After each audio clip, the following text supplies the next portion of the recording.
Saya coba simpulkan sebentar dengan cepat bahwa setelah selesai sholat yang ditutup dengan salam itu, Assalamualaikum warahmatullahi, Assalamualaikum warahmatullahi. Kata Al-Quran, jangan terburu-buru untuk beraktivitas yang lain sebelum Anda menyempurnakan satu amalan, yang amalan ini begitu dahsyat dalam pandangan Allah Subhanahu wa Ta'ala. Amalannya disebut dengan zikir. Di tulisan kami sudah disebutkan rincian amalan plus dengan dalil-dalilnya. Ya. Saya persingkat. Tema kita adalah tentang amalan pasca salat. Di bagian kedua ini.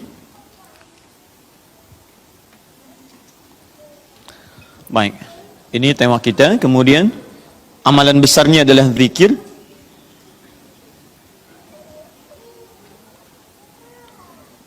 Dalilnya di Quran surah keempat An-Nisa ayat 103. Ini tema besar kita. فَإِذَا قَضَيْتُمُ الصَّلَاةَ فَاذْكُرُوا اللَّهَ. Fokus. Maka jika Anda telah tuntas mengerjakan salat, segeralah berzikir kepada Allah Subhanahu wa Ta'ala. Ingat, amalan pasca salat yang diutamakan apa? Zikir. Saya mau tunjukkan pada Anda satu hal yang sangat mendesak. Kenapa amalan ini begitu sangat ditekankan oleh Al-Quran? Bahkan saking ditekatkannya, kata Allah, perhatikan kalimatnya, qiyaman, baik itu sambil berdiri, wa qu'udan, ataupun Anda punya kesempatan lebih lenggang duduk, wa 'ala junubikum, atau bahkan dalam keadaan Anda sedang payah pun untuk duduk atau bahkan berdiri, boleh sambil berbaring. Perhatikan, saking pentingnya amalan zikir ini, itu Al-Quran seakan menghadirkan semua situasi untuk menggunakan amalan ini. Ya, bukan tidak ingin menoleransi, tapi ada sesuatu yang penting di sini. Saking pentingnya seakan-akan kalau dalam bahasa yang lain, tolong jangan tinggalkan ini. Ya, kalau Anda memang buru-buru, harus langsung bangkit pasca sholat. Ada yang bahkan setelah salam subuh, Assalamualaikum, Assalamualaikum, saya harus kejar ke tempat pekerjaan, langsung mau berangkat. Nah, terburu-burunya Anda untuk mengejar pekerjaan itu tidak menghalangi Anda untuk berzikir. Kalau bisa sambil jalan pun zikir aja, ayo lakukan, kerjakan amalannya. Kalau Anda senggang, duduk dengan tenang, lakukan. Kalau amalan ini tidak penting, mustahil Anda diminta untuk mengerjakannya, sekalipun dalam pekerjaan yang sifatnya darurat Anda mesti lakukan. Paham sampai sini? Baik. Nah, nanti kita akan lihat apa rahasianya amalan-amalan ini, zikir ini. Kemudian kita nanti akan urutkan seperti pertemuan lalu telah saya turunkan beberapa bagian-bagiannya. Nanti kita akan gali apa esensi dan rahasia di balik kalimat-kalimat zikir yang kita sampaikan itu. Baik, saya percepat. Zikir seperti pertemuan lalu adalah setiap aktivitas yang mampu mengingatkan dan mendekatkan kita dengan Allah Subhanahu wa Ta'ala. Jadi ada dua nih. Satu ingat, kedua dekat. Awas, ini selalu menyatu, terkait berkelindan, tidak akan pernah berpisah. Di orang yang ingat Allah, pasti memiliki kedekatan dengan Allah. Jelas ya? Baik, jadi kalau cuma ingat tidak membuat dia dekat, ini bermasalah. Ketika seseorang ingat pada Allah, hubungannya menjadi dekat dengan Allah. Ketika menjadi dekat, maka dia akan dipelihara oleh Allah Subhanahu wa Ta'ala. Dipelihara dari maksiat dan segala yang menyulitkan dia dalam kehidupannya. Makanya mustahil ada orang berzikir tapi berbuat maksiat kepada Allah. Apa nih? Mereknya Akhir TV. Jangan, itu bir. Oh, pakai bismillah dulu lah, mungkin berkurang dosanya dikit. Enggak bisa. Jadi tidak akan bersanding taat dengan maksiat. Anda ingat Allah, mustahil berbuat maksiat. Ya, maaf, seorang karyawan yang ingat Allah tidak akan bermaksiat dalam pekerjaannya. Seorang ibu istri yang ingat Allah tidak akan bermaksiat dalam rumah tangganya. Seorang anak yang ingat Allah tidak akan pernah bermaksiat dalam kehidupannya. Maka dari itu, nanti kita akan lihat puncak zikir, apakah hanya dalam pasca sholat saja atau dalam aktivitas yang lainnya. Maka yang pertama, ini akan membantu mengingatkan dia kepada Allah. Yang kedua, membuat hubungannya dekat dengan Allah Subhanahu wa Ta'ala. Nah, amalan ini ada setidaknya 6-7 amalan. Hari ini saya janjikan untuk mengurutkan amalan-amalan ini. Ya, saya ingin tes dulu apakah Bapak Ibu masih ingat atau tidak. Satu apa? Istighfar. Istighfar. Saya tuliskan satu, istighfar. Apa dalilnya?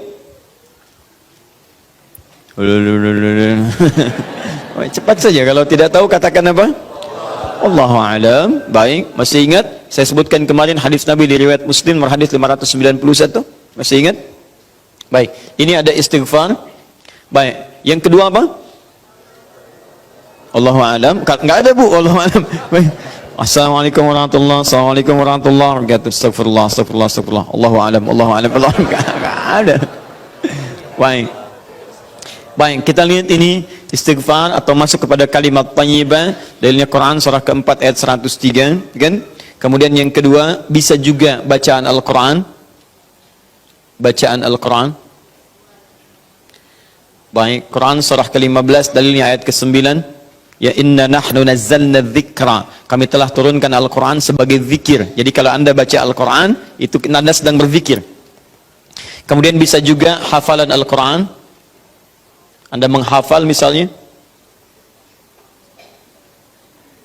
Baik. Misal Anda tidak membaca, tapi selesai sholat Anda membacakan ayat-ayat Quran sebagai hafalan. Ada ayat kursi misalnya, ada 3 surah yang terakhir, ada kemudian ayat pertama sampai 5 misalnya, Al-Baqarah, ya ada ayat-ayat yang lainnya, hafalan misalnya. Begitu Anda bacakan, Anda sedang berzikir. Dalilnya Quran surah ke-54, ayat 17, ayat ke-22, ayat 32, ayat ke-40. Ketika Allah menyebut para penghafal Quran, menyebutnya dengan proses berzikir. Walaqad yassarnal Qur'ana lidzikri. Kami telah mudahkan Al-Quran sebagai zikir. Ya, hafalan di sini zikir. Untuk dihafal, untuk berzikir. Jadi kalau Anda pasca salat kemudian membaca ayat-ayat Quran dalam hafalan bukan menggunakan mushaf, maka Anda sedang berzikir kepada Allah Subhanahu wa taala. Dan nilainya 4 kali lebih banyak dibandingkan dengan yang membaca. Ya. Nah.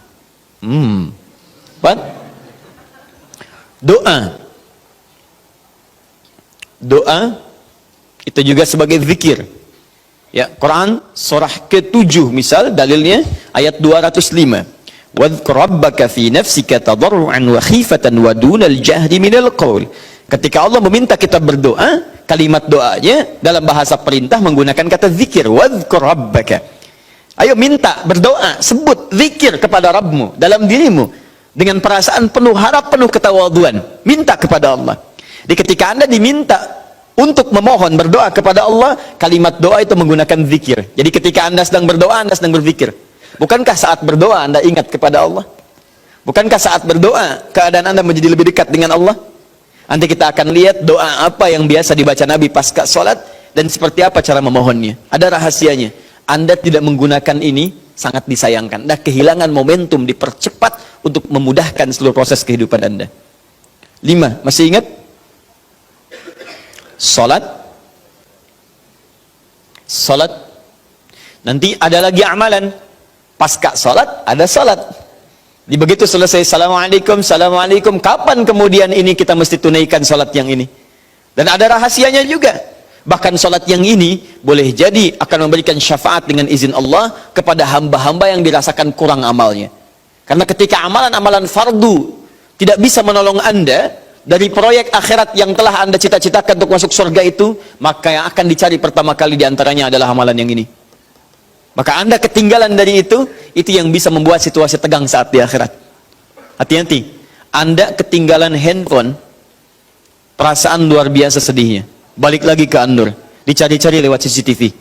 Tapi Anda ketinggalan yang sunnah, kenapa tidak Anda buru kemudian? Tadi nggak sholat sunnah, besok lagi, Masya Allah. Belum tentu besok dia hidup. Dalilnya Quran surah ke-20 ayat ke-14. Ya, innani anallahu la ilaha illa ana fa'budni wa aqimis salata lidzikri. Saya Allah, tidak ada Tuhan yang layak disembah kecuali saya. Sembah saya. Bagaimana cara nyembahnya? Tunaikan salat sebagai zikir kepada saya. 6. Memperbanyak menyebut Allah, menyebut nama Allah, atau juga dengan al-asma'ul husna. Al-asma'ul husna. Dalilnya Quran surah kedua Al-Baqarah ayat 152. Fadhkuruni adzkurkum. Ayo cepat sebut nama saya, maka aku pun akan mengingatmu. Aku menyebutmu. Di orang yang selalu ingat Allah, nanti Allah akan ingat pada dia. Nanti saya kasih tahu rahasia yang paling besar. Bahkan ada orang yang saat membutuhkan ya, dalam persoalan kehidupan kepada Allah sebelum dia minta, karena Allah telah mengingatnya, Allah ringankan aktivitas kehidupan dunianya. Dia bukan nggak punya masalah, jadi kayaknya nggak kelihatan punya masalah, cuman setiap akan mengalami masalah diringankan oleh Allah sehingga seakan-akan nggak punya masalah. Nanti ini yang akan sangat menentukan bagian yang keenam ini, apakah hidup kita akan semakin mudah atau mendapati kesulitan yang berliku. Sebut nama Allah. Ya, bagaimana cara menyebutnya? Bisa disebut nama Allah langsung, bisa disebut dengan Asmaul Husna. Di mana dalilnya? Quran surah ke-17 nanti dari ayat 110 sampai 111-nya. Di ayat 111 tegas dikatakan, "Qulidullaha." Ayo sebut Allah, panggil, katakan Allah. Awidur Rahman atau Ar-Rahman, ayyamma tad'u falahul asmaul husna. Maka kapanpun Anda bisa memanggilnya, memintanya, Anda boleh memanggil dengan nama yang terbaik sesuai dengan kebutuhan Anda. Nanti saya kisahkan, ada orang baru selesai sholat, kemudian menyebut nama ini, dan satu di antara nama yang paling luar biasa, ketika dia selesai kata Nabi, dari mana kamu tahu menyebut dengan nama itu? Tahukah engkau, jika engkau melakukannya, maka engkau telah memanggil Allah, yang dengan panggilan itu, jika meminta akan segera diberikan, jika berdoa akan segera dikabulkan. Rahasianya luar biasa. Nanti kalau sudah tiba waktunya. Hadisnya sahih. Ya. Saking sahihnya, ini ditempatkan oleh Sayyid Qutb di dalam satu kitab yang Al-Aqaid Al-Islamiyah, padahal kitabnya tentang akidah.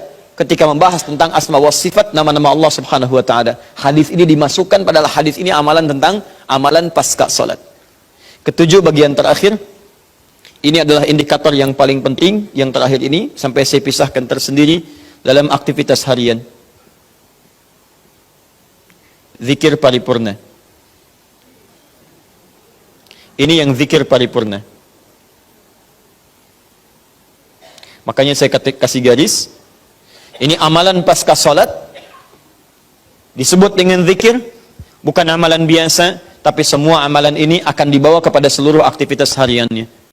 Bukankah pasca sholat ada yang jalan, pasca sholat ada yang kerja, pasca sholat ada yang makan, pasca sholat bahkan ada yang masak, pasca sholat ada yang bicara? Maka orang yang pasca sholat zikirnya itu benar latihan zikirnya, maka makannya adalah makan dengan berzikir kepada Allah, bicaranya zikir kepada Allah, jalannya zikir kepada Allah Subhanahu wa ta'ala. Nanti saya turunkan ayat-ayatnya, bagaimana orang berjalan sambil zikir, bagaimana orang kemudian makan zikir, bagaimana orang bicara zikir. Jangan-jangan selama ini kita hidup 24 jam tapi aktivitas kita tidak dalam rangka zikir kepada Allah Subhanahu wa taala. Nah, dalilnya Quran surah ketiga Ali Imran ayat 190 sampai 191. Inna fi khalqis samawati wal ardi wa ikhtilafil laili wan nahari la ayatin liulil. Siapa ulul albab itu? Ayat selanjutnya, alladzina yadhkurunallaha. Mereka itu orang-orang yang senantiasa zikir pada Allah Subhanahu wa taala. Qiyaman, dalam keadaan dia berdiri, wa qu'udan, ataupun dia duduk, wa 'ala junubihim, atau bahkan sedang tidurnya. Tidurnya disebut sebagai zikir, berdirinya disebut sebagai zikir, duduknya disebut sebagai zikir. Dan ahli zikir ini adalah orang-orang yang akan dimuliakan bahkan oleh Allah ketika kembali ke akhirat nanti, dan dipuji-puji oleh Allah Subhanahu wa taala.